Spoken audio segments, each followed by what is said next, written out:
Guys, what is going on? Savage here. I was able to test out Mountaintop Studios' new game Spectre, and I'll be breaking it down in depth and doing a review and analysis on what I think about the game. With all these games coming out, so many are letdowns, very few are actually successful. I really wanted to get a deep dive into this to help you guys get understanding and help y'all decide if y'all want to try it or not. Also, massive shout out to Mountaintop that allowed me to be a part of this. I had a blast. Thank you guys for the invite. Now guys, this is early access. I'm not sure if they consider this alpha, but this is definitely in the early stages. And I gotta say, I was really impressed with how the game handled, performance-wise, hit reg, the servers, everything from ground up. First of all, we sat in the call with the leads of Mountaintop, and long story short, they were involved in a lot of games like Apex, Valorant, and many others. But more importantly, they are actually gamers. I see a common trend lately where games are being designed or at least guided by people who have never touched a video game in their lives, aka the shareholders of these companies. Spectre is a new take on tactical shooters. Imagine Counter-Strike and Valorant with Borderlands or comic book graphics, Hunger Games sponsors, and a new twist that just shakes things up. It's a 3v3 shooter where each player plays as two characters known as Spectres. These characters can be spread out around the map or set up in positions to alert teammates of enemy presence. There's a lot of possibilities for outplays, but more on Spectres later. The game's objectives are simple and similar to the other games in the genre. One team defends, the other team attacks and attempts to plant the bomb, or in this case, the Zeus. After the initial 7 rounds, the team swaps sides until 8 games are won. Each game does have a maximum of 14 rounds, so you can tie in a 7-7 split. When the match starts, you'll be met with the sponsor screen. You need to lock in your sponsor, and each sponsor offers unique gear that we will cover later in the video. Players have 40 seconds during the buy phase where you can choose gear and complement your play style. When you look at the weapons, you'll see 2 guns. One will go to you and the other to your Spectre. Now, if you're an attacker and your job is to plant the Zeus, once the round starts, you'll have a 120-second timer, and you'll see these red lines pop up on the mini-map. These lines are similar to that of Rainbow Six Siege, where if an enemy crosses into your territory, then you will be alerted and they will pop up on the mini-map. Now, if you're the defenders pushing into the spawn, this might seem like a no-go, but man, I gotta say, we played against a team that literally just kept pushing our face in, because from the beginning of the game until the very end, and trust me, this game was short, they were pushing our safe space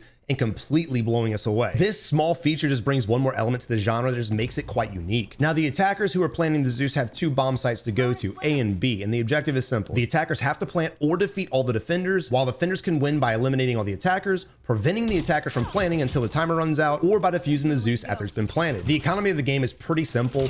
Round 1, you get $800. Round 2 and 3, you get $3,000 for the win, $1,900 for the loss. Round 4 through 7, you get $3,900 for the win and $2,800 for a loss. Bonus kills also give you rewards: $100 for the kill, $300 for the plant, 2 lost streak bonus of $800, and a 3 lost streak bonus of $1,000, plus you get heavy shields. Now let's get to the bread and butter of what makes this game completely unique. The main topic is your second character, or aka the Spectre. This allows you to swap bodies during combat to overwhelm and surprise enemies from multiple positions. You can see your teammates and all of their Spectres around the map, so with good communication, you can easily plan some amazing flanks, or use your Spectres to distract at a bomb site while you go ahead and plant at another one. But that's just the basics, because you can get really aggressive with your Spectres by throwing them behind the enemies to effectively take out enemies who are focused on you or your teammates. This was something I attempted several times, but we played with a lot of creators. I think most of us were creators, so a lot of good gamers, and I gotta say, I didn't do it successfully. They just destroyed me. Now, the Spectres did take some getting used to. I found myself freezing up and hitting V and hitting X and trying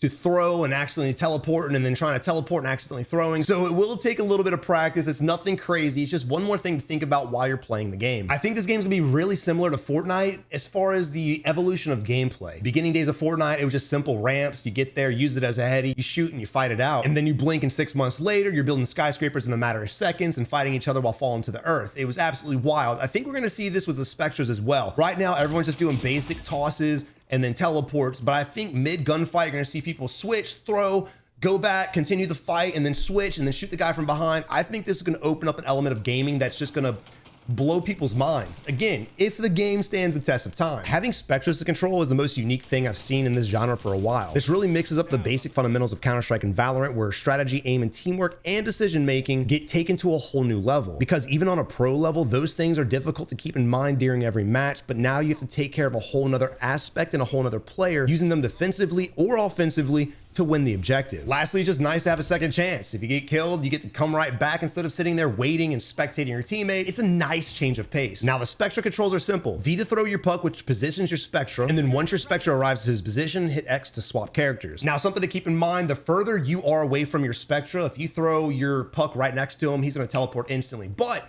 if you're halfway across the map and you throw your puck even further away from him, it's going to take them a good couple seconds to get there. So keep that in mind if you're trying to do some crazy outplay abilities. You want to try to keep them next to you if you're going on the offense. Spectres can automatically sense when enemies are running or jumping nearby based on their audio, and it will alert you of enemy presence, and you can either play off of that by flanking or switch Spectres to get the easy kill. Now to one of the most important things, gunplay. This game felt really nice. Hit reg seemed on point. I never saw an issue unless I was simply missing my shots, but it's not the game's fault that I'm asked. Recoil control is very prominent in this game, just like other games in the genre, but the one thing I like about this game is it doesn't emphasize on crouch shooting or even standing still. Strafing while shooting gives the same outcome as standing still or even crouching. It doesn't throw off your shots, which brings the strategy to a whole new level. Now, we'll be honest, I spectated a lot of my teammates and I was guilty too of still going crouch just because of bad habit of Counter-Strike, but once you work out of it, having that little bit of movement and sidestepping the enemy can really help throw the enemy's aim off and put you in a better position. So again, it kind of bridges other games into the genre and allows you to make better plays instead of just committing to the death. This game does prioritize aim down sight combat, and we'll refer to that as ADS the rest of the video. Hip fire won't do much unless you're bullet stuffing another player. All guns can shoot accurately while ADS and moving except the sniper rifle. So all of you Call of Duty players out here saying I'm running around a quick scope,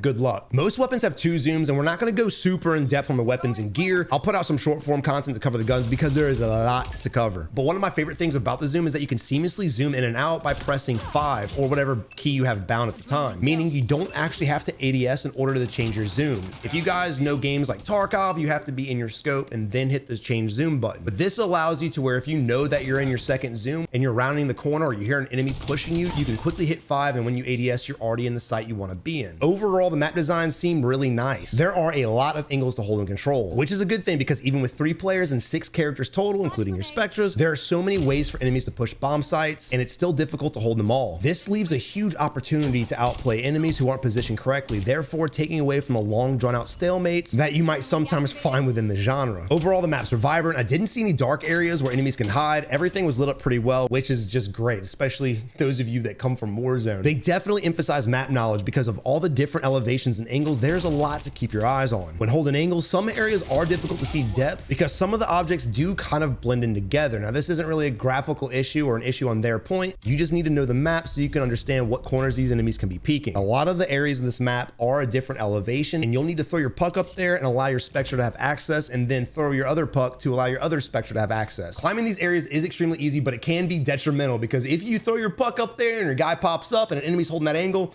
he's gonna get his head blown off. Also, my favorite part about these maps is it's just simple. The maps aren't covered with a bunch of clutter, and it allows you to focus on your objective and your objective only. Now, when it comes to the audio, it's absolutely amazing. It's either really good or I've been playing Warzone way too long. But even when in combat and having gunfire and explosions going off, I could still hear enemies sneaking up behind me, and I was able to adjust because of that. Now, of course, walking slowly will mute audio of your footsteps altogether. So if you're new to this game or this type of game in general, don't be surprised if you get shot in the back. Also, the gunfire and explosions are extremely leveled with the rest of the audio. I cranked my volume up to hear footsteps and didn't feel like my ears were bleeding because they were getting blown out by explosions and gunfire. Now, going into the graphics real quick, they are anime and comic book inspired. That offers a hand draw look and feel. Though it's not super unique, I definitely enjoyed it. Sometimes having basic graphics just allows you to focus on the game and enjoy it even more. It's not all about realism and looks. Sometimes it's actually about the fundamentals of the game. Let's dive into the meat and potatoes of the gear and weapons. When it comes to the gear, there are 8 different sponsors, which gives you 3 different abilities each. I definitely encourage you guys to try them all out because some sponsors will complement certain play styles while others will not. So if you guys are like, I'm only gonna use a grenade,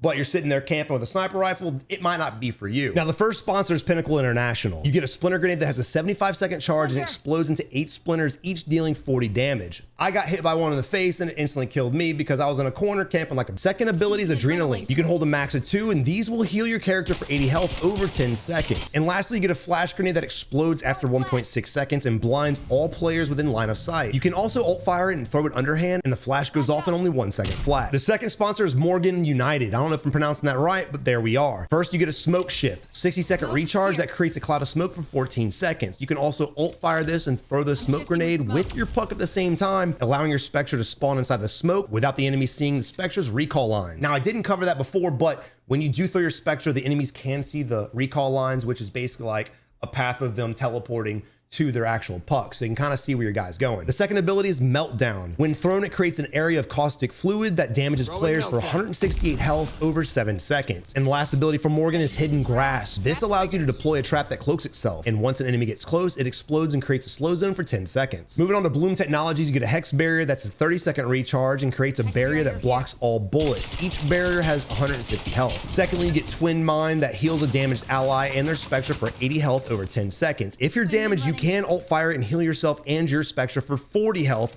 over 10 seconds. So if you're selfish, you do get a little bit of a health cut. And lastly, the swarm grenades, that when thrown, it releases a swarm of bees for 12 seconds that blocks vision and deals 8 damage per second to enemies inside of it. Moving on to the fourth sponsor, Riker Industries. You get wave scan that has a 45-second recharge, a sonar spike that when thrown pulses 3 times towards you, and any enemies hit within the pulse will be located for a total of 3 seconds. You can also alt fire this and throw the sonar spike and it will bounce before sticking. Secondly, the hull mine. It's a mine that sticks to the ground, and when an enemy gets close to it, it will trigger 3 explosions, dealing 15 damage. Lastly for Riker, the Arc Sentry. It's a sentry that heavily slows enemies that are within line of sight. Sponsor number 5, Vector Dynamics, coming in with dual amp. It's a 30-second charge that deploys a marker at your location, and you gain a 15% fire rate buff for 8 seconds. You can instantly teleport your Spectra to the marked location and give them a fire buff rate too. Also, kills do reduce the buff duration. Second ability is the Vector Wall. Deploy a slow-moving nanobot wall that blocks vision for 10 seconds. If you alt fire, it will deploy a wall that moves faster. Lastly, we have the Nanosphere. Deploy a bouncing nanoswarm that deals 90 damage over 2.5 seconds to the first enemy it hits. The sixth sponsor is Ghost Link Collective. Ability 1, you get a partition that's on a 45-second recharge. This deploys a wall that blocks line of sight for 8 seconds. The wall will go through terrain and objects, and touching it will slightly blur your vision. Second ability is called the Dupe. Instantly deploy a dupe of your current body that lasts for 5.5 seconds, or leave a dupe behind you when a puck is thrown if you have a charge remaining, and enemies that do shoot the dupes will be revealed for 1 second. Lastly, for Ghost Link, we have Distortion Field, a grenade that creates a large distortion field for 10 seconds, which blurs the vision of all players inside of it. Moving on to Mu Robotics. You have Patches with a 60-second charge, deploys a drone that moves forward and heals you and allies within the radius for 80 health over 12 seconds. If you alt fire this, it will become a stationary drone. Then you have Dazzler. Deploy a flying drone that follows your crosshair. After 1 second, the drone will explode and obscure the vision of any enemies within the line of sight. For the third ability of Hyperdome, a grenade that creates permanent fast recall zone, and it's got 150 shield and lasts over 14 seconds. And last but not least, we have Umbra Reconnaissance. You get a recon wing that has a 50-second recharge where you throw a drone that sticks to the surface, revealing any enemies within range for 2.5 seconds. Then you get the Pulse Finder, which is kind of like a heartbeat sensor. It scans every 2 seconds for 30 seconds, detecting enemies within range and leaving a target marker on the location. The target marker is basically a giant diamond that just hits center mass and shows you where they're at through walls. And last but not least, I know this is a mouthful, we have the Glare Burst. It's a drone that charges and then blinds all players within its AoE for 4 seconds. Now this game does offer a shooting range. This will allow you to go into the shooting range, test out your equipment, test out your aim, test out recoil patterns, and also practice your snaps. Now there is a massive variety of weapons, and like I said, we'll be covering that in another video, but I see a lot of randoms that I'm playing with using SMGs to try to snipe enemies,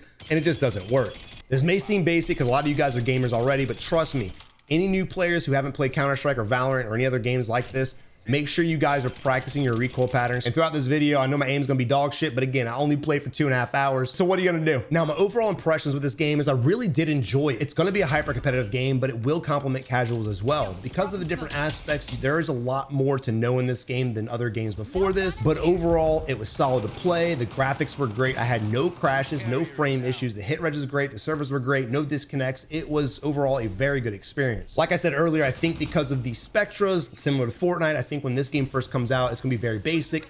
But as people start seeing TikTok clips and this and that, it's gonna really evolve the game quickly and really separate the skill gap. I think this game's gonna be good for casual players, competitive players, and especially creators. I think this game's gonna have amazing content creation ability. I think people who are able to post clips of them doing crazy things with their Spectra or even acing teams with their Spectras, I think it's gonna be extremely entertaining for players to watch. I think it's gonna be extremely entertaining for gaming to produce. And all in all, I think this might be the better game to create content behind as opposed to Valorant and Counter-Strike, just because again of this Spectral ability. If players can do what I think they can do with Spectras, I think we're gonna be seeing a lot of amazing clips and content coming from that. When it comes to games like this, I do encourage all players to try this. This is a great type of game to really focus in and hone in on teamwork, because in other games where teamwork is important, people can kind of split off and do their own thing. But when you're playing games like this, especially this one where you're controlling 2 characters, teamwork is gonna be everything. So if you guys can master teamwork in this, if you guys can master your aim in this, you're gonna excel in any other game that you touch. Now to rate this game, I would probably give it an 8.5 out of 10. We just only got to test out 4 sponsors, 3 different maps, which is definitely understandable. But my biggest question going in was, are Spectras gonna be enough to be able to separate this game from Valorant and Counter-Strike and others alike and really help this game excel? Because if players don't enjoy the Spectra feature, I don't think this game will survive. It is a lot to learn and master, but once you start getting the hang of it, I do think it brings a whole nother element to the game series that most players, casual or competitive, will probably like. It's going to be interesting seeing how this game evolves, seeing y'all's feedback with it as well. With all the players playing games similar to this, there's a massive audience out there for games like this. I think the game will do well, but it's kind of hard to throw out an opinion if I think it's going to succeed or fail. I liked it. I think it's going to succeed, but it really depends on the players. But I am excited to see the future of this game, see what they end up coming out with, and hopefully we get a launch date soon. But guys, thank y'all for watching. I hope you enjoyed the video. If you did, leave it a like, subscribe today, and I'll catch you in the next one. Peace.